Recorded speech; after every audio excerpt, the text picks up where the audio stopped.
মহামায়া সনাতনী শক্তিরূপা গুণময়ী। তিনি এক, তবু প্রকাশ বিভিন্ন, দেবী নারায়ণী।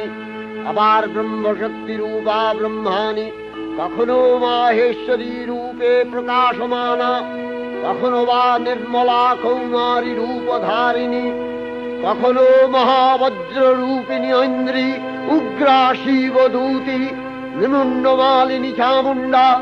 তিনি আবার তমোময়ী নিয়তি। এই সর্বপ্রকাশমানা মহাশক্তি পরমা প্রকৃতির আবির্ভাব হবে সপ্তলোক, তাই আনন্দমগ্ন। বাজলো তো